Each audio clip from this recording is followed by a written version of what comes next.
जय हिंद, नमस्कार दोस्तों। स्वागत है आपके अपने YouTube चैनल विकास अस्टिवाकर में। दोस्तों आज का सेट आरपीएफ कांस्टेबल और आरपीएफ सब इंस्पेक्टर का, जो कि क्वेश्चन बैंक है, जिसमें टोटल कुल 26 सेट दिए गए हैं, जिसमें 10 सेट आरपीएफ सब इंस्पेक्टर का और 16 सेट आरपीएफ कांस्टेबल का है, जिसमें से हमने 10 सेट आरपीएफ सब इंस्पेक्टर का करवा दिया। अगर आप लोग नहीं देखे, इस चैनल के प्लेलिस्ट में जाके देख सकते हैं। आज देखेंगे आरपीएफ कांस्टेबल का सेट नंबर 2। सेट नंबर 2 का भी हमने जीके जीएस का प्रश्न का सॉल्यूशन करवा दिए। अगर आप लोग नहीं देखे हैं तो इस चैनल के प्लेलिस्ट में जाके देख सकते हैं। आज देखेंगे हम सेट नंबर 2 का मैथ का सॉल्यूशन। तो चलिए देखते हैं सेट नंबर 2 का मैथ का पहला प्रश्न क्या है। ये देखिए, ये सब का सॉल्यूशन हम करवा चुके हैं। अगर आप लोग नहीं देखे तो इस चैनल के प्लेलिस्ट में जाके देख सकते हैं। आज देखेंगे हम मैथ का सॉल्यूशन। तो चलिए देखते हैं मैथ पहला प्रश्न क्या है। मैथ का पहला प्रश्न है, एक ट्रेन को एक सिग्नल को पार करने में 39 सेकंड लगते हैं, जो पुल के एक छोर पर है, जिसकी लंबाई 740 मीटर है। यदि ट्रेन को पुल को पार करने में 113 सेकंड लगते हैं तो ट्रेन की लंबाई ज्ञात कीजिए। ठीक है, ट्रेन की लंबाई ज्ञात करना तो मान लेते हैं ट्रेन की चाल कितना है, x मीटर प्रति सेकेंड। उसकी लंबाई कितनी हो जाएगी, 39x। तो देखिए, इसमें ये ट्रेन की लंबाई होगी और पुल की लंबाई होगी 39x प्लस 740। समय कितना लग रहा है, 113 सेकेंड। तो किसके बराबर हो जाएगा, ये चाल के बराबर, यानी x के बराबर हो जाएगा। अरे इसको इधर से मल्टीप्लाई कर दीजिएगा, ठीक है, 39x plus 740 is equal to 113x। तो यहाँ हो जाएगा कितना, इसको माइनस कर दीजिएगा तो आ जाएगा इसमें सबका 75x, 74x आ जाएगा। तो हो जाएगा 740 के बराबर। तो x का मान कितना आ जाएगा, 10। यहाँ x का मान 10 आ गया, यानी ट्रेन की चाल कितनी होगी, 10 मीटर प्रति सेकंड। लेकिन निकालिए ट्रेन की लंबाई, तो इसको मल्टीप्लाई कर दीजिए x से, तो 39 मल्टीप्लाई 10 यानी 390 मीटर आ जाएगा ट्रेन की लंबाई। यानी कौन सा हो जाएगा, ऑप्शन नंबर सी हो जाएगा। कौन सा ऑप्शन हो जाएगा, ऑप्शन नंबर सी। ट्रेन की लंबाई कितनी हो जाएगी, ट्रेन की लंबाई 390 मीटर। अगला प्रश्न है, पहले इसको मिटा लेते हैं थोड़ा।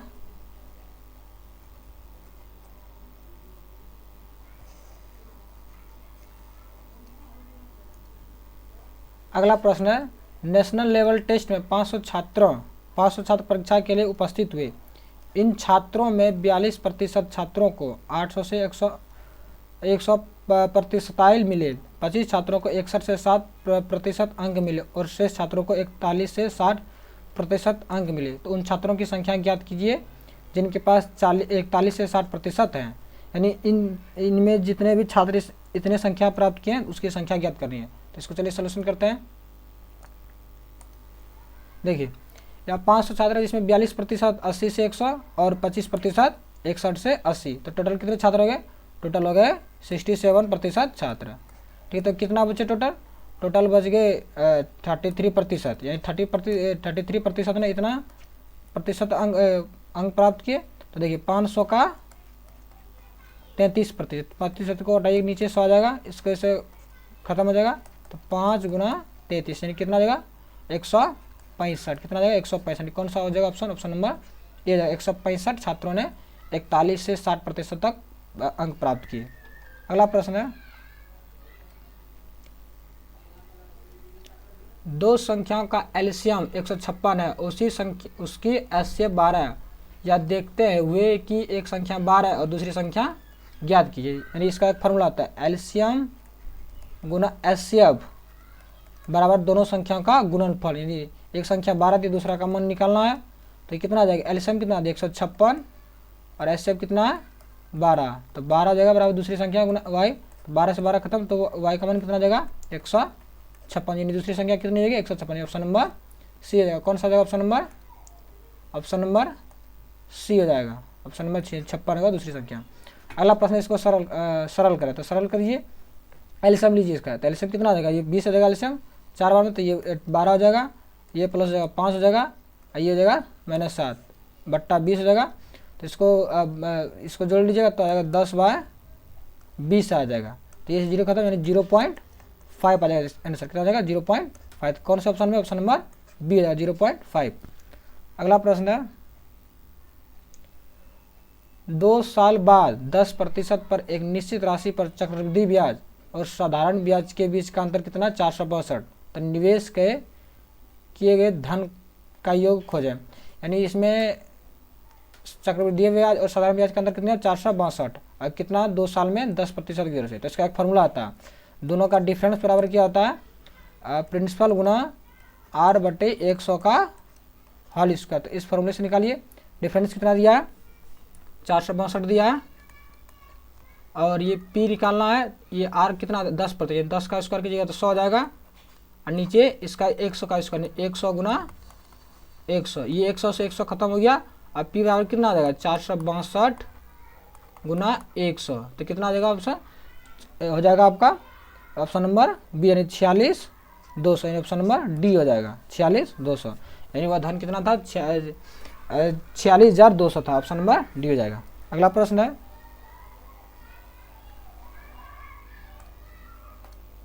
अगला प्रश्न क्या है, एक दुकानदार प्रत्येक के लिए 94 पर 2 लेख बेचता है जिसमें एक लेख 10% लाभ कमाए और दूसरे ने 10% का नुकसान उठाया, तो कुल या लाभ हानि प्रतिशत ज्ञात कीजिए। अगर एक ही वस्तु को एक को सेम रेट पे बेचनी, एक को 10 के लाभ पर और एक दूसरे को 10% की हानि पर, तो इस केस में क्या आती है हानि। तो हानि के बराबर क्या आ जाता है फॉर्मूला r²/100। तो r का मान कितना 10, यानी 10 का स्क्वायर कितना हो गया बटा 100, यानी कितना प्रतिशत की हानि हुई 1% की हानि, ऑप्शन नंबर बी हो जाएगा। अगला प्रश्न है, एक व्यक्ति समान गति से 7/8वें स्थान पर सवारी करता है और वह समान समय से 22 मिनट देरी से गंतव्य तक पहुंचता है, तो लिया गया समान समय ज्ञात कीजिए। यानी उसकी पहले चाल 8 थी तो गया कितना 7 से, तो दूरी समान है, तो दूरी समान है तो समय उल्टा जाएगा, नहीं पहले 7 लगता था अब कितना लगेगा 8, तो कितना लेट हुआ अनुपात 1, यहाँ कितना मान दिया अनुपात 1 का मान 22 दिया, तो समय पूछ रहा सामान्य समय, तो समय कितना लग रहा 7, यानी 22 को 7 से मल्टीप्लाई कितना 154 सेकंड है, यानी option number 154 minute, option number B हो जाएगा। अगला प्रश्न है, ए बी और सी एक नगद पुरस्कार को 6:8:7:8 के अनुपात में आपस में बांटते हैं। यदि सी को इतना रुपए मिले तो ए और बी को द्वारा प्राप्त कुल राशि एक साथ खोजें। यानी एक सी को इतना मिला, यानी सी का मान कितना दिया 8, यानी अनुपातिक 8 का मान इतना दिया गया है, अनुपातिक 8 का मान दिया इतना, हमको निकालना कितना ए और बी का योग, यानी 7/13 का मान निकाल, 8 का मान ये दिया गया तो निकालना कितना है 13 का, इसको 8 से घटाइए तो ये पहले कटेगा 6 बार में, उसके बाद 5 बार में इतना, यानी 65,100 गुना 13, तो इसको मल्टीप्लाई कीजिएगा तो ये कितना आ जाएगा 0 13 से 5 कीजिए 65, 5 हो गया 6 बच गया 1378 5 1378 5 कितना आ जाएगा 84, यानी 84,500 हो जाएगा, ऑप्शन नंबर सी हो जाएगा, ऑप्शन नंबर सी हो जाएगा। अगला प्रश्न है,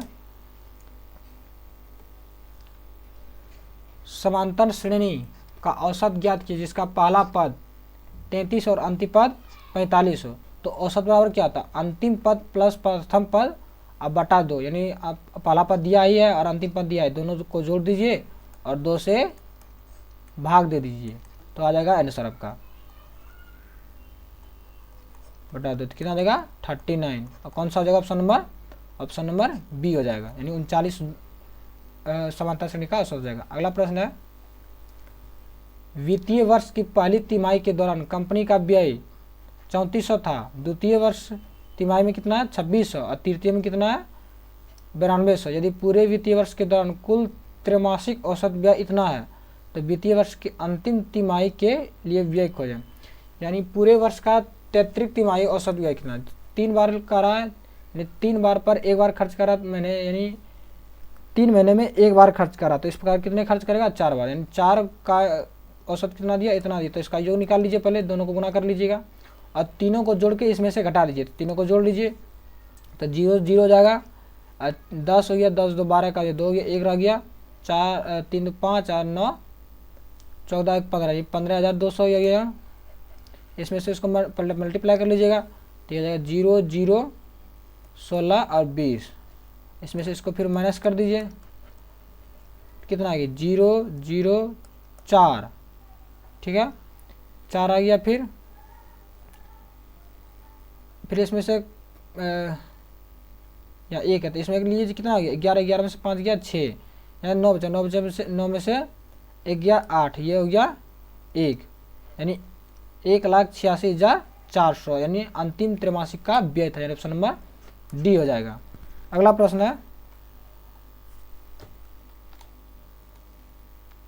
अगला प्रश्न क्या कि एक दुकानदार ने 515 की दर से 1 लेख खरीदा और इसने 618 रुपये की दर से बेच दिया, तो दुकानदार द्वारा अर्जित लाभ प्रतिशत का पता लगाएं। यानी 515 में खरीदा और 618 में बेच दिया, तो लाभ कितना हुआ, लाभ हुआ आपका 103 का, कितने के ऊपर हुआ 515 के ऊपर, प्रतिशत में निकालना है तो 100 से गुना दे दीजिए, कितना बार ये 5 बार पर कट रहा है, 5 से ये 20 बार में, यानी 20% का लाभ, कितना प्रतिशत का 20% का, ये ऑप्शन नंबर डी हो जाएगा। अगला प्रश्न है कि x का मान ज्ञात कीजिए, तो x का मान कितनी देखिए इधर भाग में तो जाएगा तो गुना में जाएगा, यानी x क्यूब हो जाएगा बराबर 968 गुना x 11 हो जाएगा। तो इसमें देखिए इसको तोड़ लीजिए, x क्यूब हो गया, इसको अगर निकालिएगा ये हो जाएगा 11, पहले 11 से उसमें तोड़िए तो 11 हो जाएगा, और फिर ये हो जाएगा 88 हो जाएगा, फिर 11 हो जाएगा, ये हो जाएगा 11, फिर गुना 11 गुना 8 गुना 11। अब देखिए x क्यूब है तो क्यूब निकालना है इसका, तो देखिए 1 11 के बदले 1 11, 3 11 के बदले 1 11 हो जाएगा, और 8 किसका क्यूब है 2 का, यानी कितना हो जाएगा 22, यानी x का मान कितना हो जाएगा 22, ऑप्शन नंबर डी हो जाएगा। कौन जाएगा ऑप्शन नंबर डी हो जाएगा, ऑप्शन नंबर डी 22 आएगा आंसर x का। अगला प्रश्न है, बी सी से दोगुना कुशल है, ए बी से दोगुना कुशल, यदि उन्हें एक साथ इतना रुपए का वेतन साथ भुगतान किया गया तो ए को प्राप्त होने वाला वेतन क्या है, यानी ए दिया गया, किसका दिया गया, यानी एक साथ टोटल दिया गया इतना, और निकाला किसका, ए का निकालना है। तो चलिए निकालते हैं, पहले यहाँ बी सी से 2 गुना, बी 2 है तो सी 1 है, ए बी से दुगुना, यानी ए दुगुना किससे बी से, अगर बी 1 है तो ए 2 है, पहले बी को बराबर कर लीजिए, इसको 2 से मल्टीप्लाई कर दीजिए, तो कितना आ जाएगा ए रेशियो बी रेशियो कितना आ जाएगा, ए 4 हो जाएगा, बी 2 हो जाएगा, और ए सी 1 हो जाएगा, तो 4 2 6 7 का मान कितना दिया गया 94,842 दिया गया, 7 का मान निकालना कितना है, निकालना है 4 का मान, तो इसको जब आप हल कीजिएगा तो आ जाएगा ऑप्शन नंबर डी, यानी 54,195.4 आ जाएगा, यानी ऑप्शन नंबर डी जाएगा, आप हल कर लीजिएगा इसको। अगला प्रश्न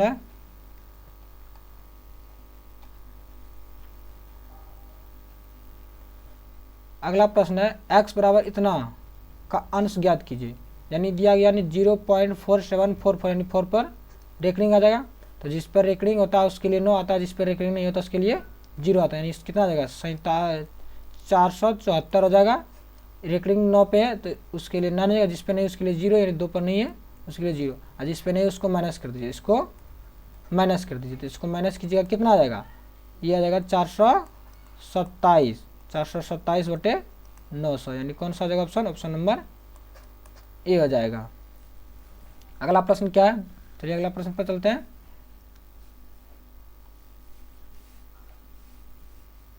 अगला प्रश्न है, एक समकोण त्रिभुज का क्षेत्रफल ज्ञात कीजिए जिसका कर्ण 78 है और आधार 72 है, यानी कर्ण दिया गया है और आधार दिया गया, तो समकोण त्रिभुज का क्षेत्रफल का फॉर्मूला क्या आता है, हाफ गुना आधार गुना बेस गुना ऊंचाई, यानी हाफ गुना आधार गुना ऊंचाई होता है, लेकिन इसमें ऊंचाई नहीं दिया, तो पहले हम इसका ऊंचाई निकालते हैं, तो ऊंचाई निकालिएगा तो कैसे, कर्ण दिया गया, नहीं ये पहले फिगर बनाते हैं, यहाँ ये दिया गया, देखिए कर्ण दिया गया 78 और आधार कितना दिया गया 72, पहले इसको निकालते हैं, तो इसको निकाल के फॉर्मूला के इसमें से इसको माइनस कर दीजिए, यानी 78 के स्क्वायर में से 72 के स्क्वायर को माइनस कर दीजिए और इसका रूट, तो इसको जब कीजिएगा सब तो ये आ जाएगा 900 का अंडर रूट, यानी ऊंचाई कितना आ जाएगा 30, यानी कितना आ जाएगा ये आ जाएगा 30, तो फॉर्मूला पर रख के निकालिए, तो कितना आ जाएगा हाफ गुना आधार कितना आ गया 72 और ऊंचाई कितना आ गया 30, ठीक कितना बार में कट गया,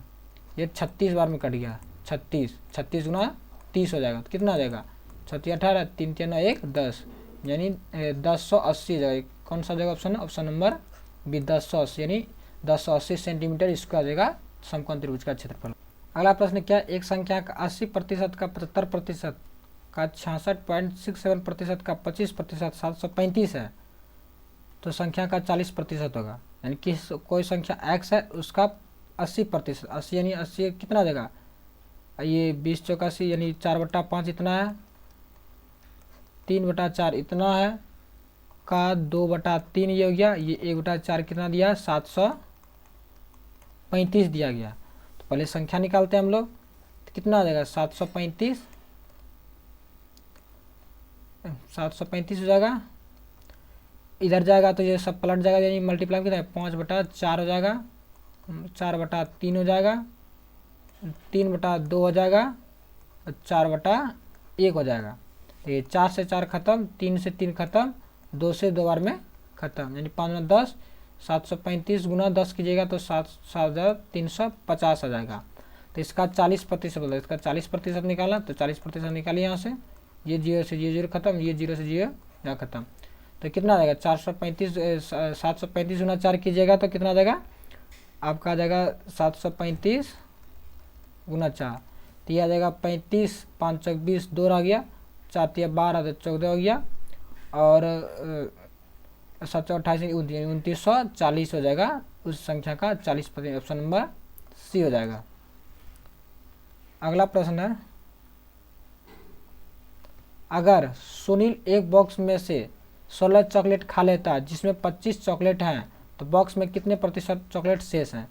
16 चॉकलेट खा गया, 25 चॉकलेट टोटल थे, तो बचा कितना, तो बचा 9 चॉकलेट, कितने में से 25 में से, प्रतिशत यानी 100 से गुना, यानी 25 चौक 100 गया, 9 चौक 36%। कौन सा जाएगा ऑप्शन, ऑप्शन नंबर सी हो जाएगा।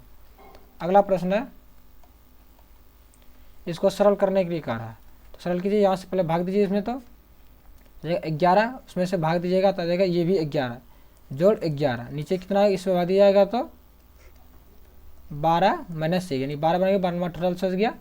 अब देखिए यहाँ से 11 कॉमन ले लीजिए, तो 11 कॉमन लीजिएगा तो 1 प्लस 11, नीचे क्या आ जाएगा 11, ये 11 खत्म गया, 11 प्लस क्या आ जाएगा 12, यानी कितना आ जाएगा ऐसा आंसर आ जाएगा 12, ऑप्शन नंबर सी हो जाएगा।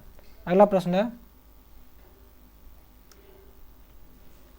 दूध की कीमत 25 से बढ़कर 28 कर दी गई, तो मूल्य में प्रतिशत वृद्धि का पता लगाएं। यानी 25 से 28 कर दी, 3 की वृद्धि की गई, 25 के ऊपर प्रतिशत में बदलना तो 100 से गुना, तो कट जाएगा 25 चौक 100, यानी 4 तिया 12% की वृद्धि की गई, कितना 12%। कौन सा जाएगा, ऑप्शन नंबर ए हो जाएगा।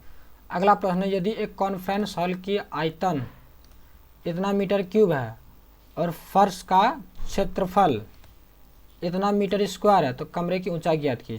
जो कॉन्फ्रेंस होता हुआ घनाभ के आकार का था, घनाभ का आयतन क्या था, लंबाई गुना चौड़ाई गुना ऊंचाई, इतना दिया गया, और कमरे का क्षेत्रफल दिया, यानी फर्श का क्षेत्रफल। आयत के आकार क्या होता है, आयत का क्षेत्रफल लंबाई जो गुना चौड़ाई, यानी इसमें से इसको भाग दीजिएगा, चौड़ाई का मान निकल, यहाँ से यहाँ खत्म हो जाएगा, चौड़ाई का बच जाएगा, यानी इसमें से इसको भाग दे दीजिए, 3808 में 224 से भाग दीजिए, इसमें से जब इससे भाग दीजिएगा तो 17/12 में पूरा पूरी कट जाएगा, यानी 17 मीटर हो जाएगा ऊंचाई, यानी कौन सा जाएगा, ऑप्शन नंबर डी 17 मीटर।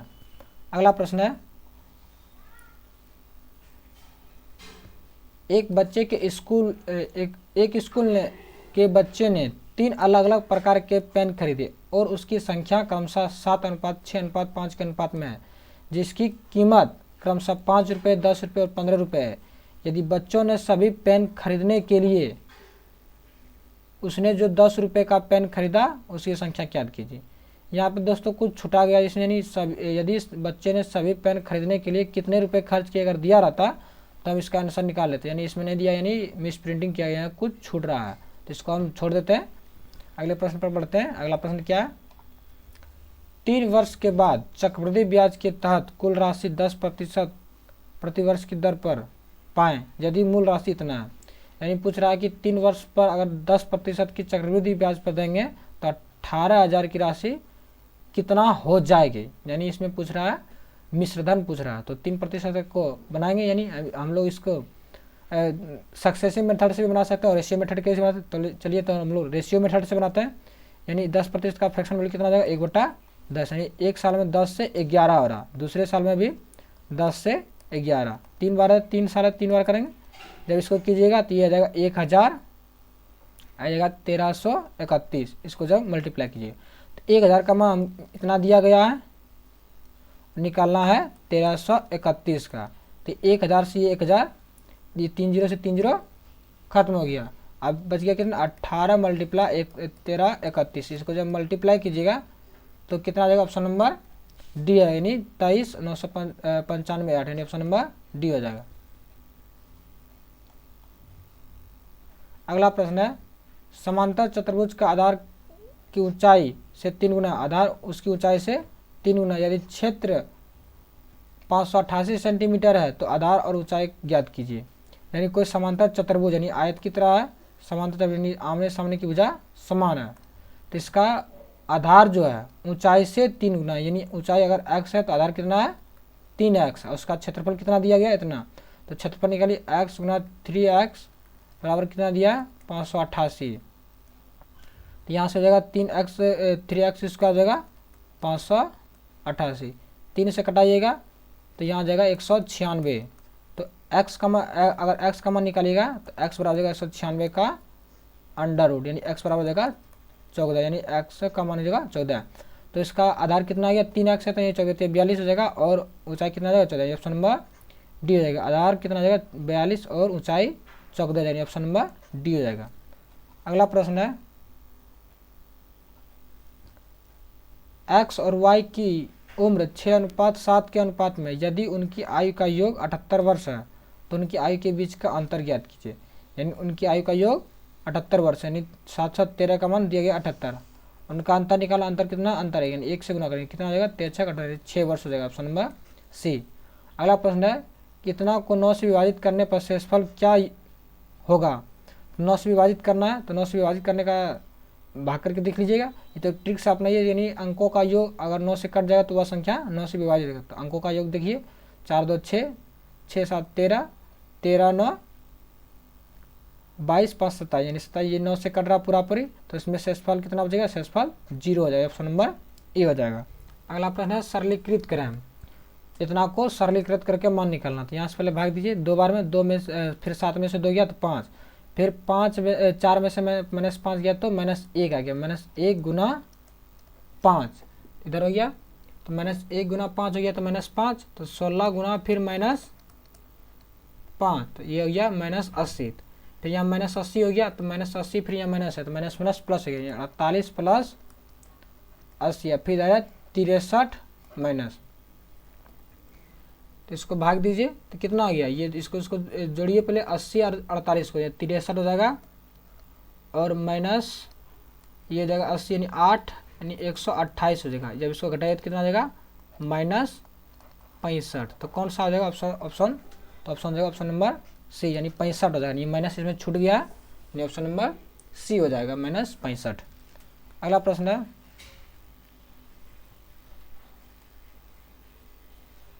7 संख्याओं का औसत 63 है, एक संख्या को छोड़कर औसत एक ही रहता है, वह संख्या ज्ञात करें जिसे बाहर रखा गया है। यानी 7 संख्या का औसत कितना दिया गया 63, यानी जो कितना आ जाएगा इसको मल्टीप्लाई कीजिएगा, और एक संख्या को छोड़कर तो औसत समान, यानी 6 संख्या का मान भी कितना दिया है औसत 63 है, तो वह संख्या निकाली, तो 7 इसका योग में से 6 के योग में से घटा दीजिएगा तो वह संख्या निकल जाएगी, कितना आ जाएगा आंसर 63 ही आ जाएगा, यानी ऑप्शन नंबर सी हो जाएगा। अगला प्रश्न है, 24 मीटर प्रति सेकंड की गति से चलने वाली ट्रेन को साइन बोर्ड पार करने में 6 सेकंड का समय लगता है, तो ट्रेन की लंबाई ज्ञात कीजिए। तो ट्रेन की लंबाई क्या होती है, समय गुना चाल, तो समय गुना यानी 24 गुना 6, इसको जब कीजिएगा तो कितना आ जाएगा 6 24 के 4 2 6 12 2, 144 मीटर आ जाएगा ट्रेन की लंबाई, ऑप्शन नंबर बी हो जाएगा। अगला प्रश्न है, एक व्यापारी ने 684 की दर से एक लेख बेचा और 14% लाभ कमाया, तो लेख का लागत मूल्य क्या कीजिए। यानी 684 रुपये पे बेचने पर ही उसने 14% का लाभ कमाया, तो लागत मूल्य क्रय मूल्य ज्ञात करना। तो ये किसका मान दिया, ये दिया 114% का मान, 114% का मान, तो कितना निकालना 100% का मान, ये 6 से बार में कट रहा है पूरा पूरी, तो कितना आ जाएगा 600, यानी लागत मूल्य कितना, लागत मूल्य 600, ऑप्शन नंबर सी हो जाएगा। अगला प्रश्न है, खाद एफ और घरेलू खर्च एच पर खर्च की गई राशि एक साथ ढूंढे, यानी एक साथ ढूंढे। पहले देखिए यहाँ ऊपर देखते हैं इसमें क्या कहा गया, यानी इसमें टोटल कुल व्यय कितना दिया गया 85,000 दिया गया है। ठीक है, 85,000 टोटल दिया गया। इसमें पूछ रहा है खाद एफ और घरेलू खर्च एच पर खर्च की गई राशि। एफ में कितना खर्च किया गया, एफ पर 13% और एच पर 17%, जोड़ो गुजरिए कितना 30% खर्च किया गया, यानी 85,000 का 30%, यानी 30/100 हो जाएगा। यहाँ से यहाँ जी 0 खत्म, तो मल्टीप्लाई कीजिएगा कितना आ जाएगा 2 0 5 3 15 8 24 24,500 आ जाएगा। कौन जाएगा ऑप्शन, ऑप्शन नंबर 8 से 25 हो जाएगा। यहाँ कितना हो जाएगा 25 हो जाएगा, मल्टीप्लाई करने में गलती हो गया, 25,500 नहीं, ऑप्शन नंबर डी हो जाएगा। अगला प्रश्न है शिक्षा शुल्क ई में कितना पैसा जोड़ा जाना चाहिए ताकि वह रेंट आर और घरेलू खर्च एच पर की गई खर्च की राशि पर के बराबर हो जाए। यानी पहले देखिए पर ई में कितना खर्च किया गया, ई में किया गया है 19%, ई में कितना किया गया 19%, और आर में कितना गया 14%, एच में 17%, 14-17 कितना हो गया 31%। तो इसमें कितना जोड़े की आ जाए, तो कितना जोड़ेंगे उसमें 12% जोड़ेंगे, तो 85,000 का इतना का 12%, यानी 12/100 हो जाएगा। ये 0 खत्म हो जाएगा, यानी हो जाएगा 850 गुने 12, तो 850 यानी 0 से 0, इसमें से 60 है, 60 का 0 हो गया, 5 रह गया, 12 96, 96 अच्छे कितना हो गया 102, यानी 10,200, यानी ऑप्शन नंबर सी हो जाएगा। इतना जोड़ने पर दोनों की खर्चे बराबर हो जाएंगे। अगला प्रश्न है निम्नलिखित में से कौन सी संख्या 15 से विभाज्य है, यानी 15 से विभाज्य कौन सी संख्या, तो ऑप्शन से यानी जो वह संख्या जो 3 से विभाज्य हो और 5 से विभाज्य हो, तो वह संख्या 15 से विभाज्य है। तो 5 से एक ही संख्या विभाज्य, यानी जिसके अंत में 0 और 5 रही वह संख्या 5 से विभाजित है, बाकी किसी में नहीं दिया, यानी ये संख्या 15 से विभाज्य, ऑप्शन नंबर डी हो जाएगा। अगला प्रश्न है किराया आर और शैक्षिक शुल्क ई और परिवहन टी पर खर्च की गई राशि एक साथ। आर पर कितना खर्च किया गया 14%, ई पर 19% और टी पर 15%। इस सबको जोड़िए तो ये कितना आ जाएगा 15 15 30 और 18, 30 18 कितना हो गया 48% खर्च किया गया, यानी इसका कितना का 48% खर्च किया गया 85,000 का 48%, 45,000 का 48% निकालिए, 85,000 का 48%, 0 से 0 खत्म, यानी 85 850 गुना 48, इसको जब गुना कीजिएगा तो गुना करने पर आ जाएगा 40,800, ये ऑप्शन नंबर डी आएगा, गुना करके आप लोग देख लीजिएगा। अगला प्रश्न है निम्नलिखित में से कौन सा संख्या 12 से विभाज्य है, यानी 12 से विभाज्य, यानी 12 से विभाज्य होने का मतलब है 3 से भी विभाज्य होना चाहिए और 4 से भी विभाज्य होना चाहिए। तो देख लेते हैं, 4 का विभाज्य का नियम है कि अंतिम दो अंक 4 से कटना चाहिए और 3 का है कि अंकों का योग 3 से कटना चाहिए। तो ए नंबर ऑप्शन उठाते हैं, देखिए अंतिम दो अंक 4 से कट रहा है, कट रहा 18 से 12, ये कट रहा 3 से कट रहा, देखते हैं जोड़ के अंकों का योग 8 4 12, 12 6 18, 18 और 7 25 2 17, यानी 3 से भी कट रहा है और 4 से भी कट रहा है, यानी संख्या 12 से भी कटेगा, ये ऑप्शन नंबर ई हो जाएगा। अगला प्रश्न है विनीत ने 3200 रुपये का निवेश किया और 2 साल बाद साधारण ब्याज तथा चक्रवृद्धि ब्याज का अंतर 32 है, तो ब्याज का दर ज्ञात कीजिए। यानी एक फार्मूला होता है अंतर बराबर P गुना R/100 का स्क्वायर। अंतर कितना दिया 32, P कितना दिया 3200 और R का स्क्वायर नहीं, R का स्क्वायर निकालना, नीचे जगह 100 मल्टीप्लाई 100, ये 0 0 खत्म, 32 से भी 32 खत्म, ये R स्क्वायर हो जाएगा 100, यानी R का कितना जाएगा R बराबर 10%। कौन सा जाएगा ऑप्शन नंबर सी हो जाएगा, ऑप्शन नंबर सी। यहाँ पर हमारा मैथ का प्रश्न समाप्त हुआ। अगर आप इसका PDF प्राप्त करना चाहते हैं तो हमारे टेलीग्राम चैनल से जुड़ जाइए, वहीं इसका PDF डाल दिया गया। तो मिलते हैं किसी दूसरे वीडियो में। जय हिंद।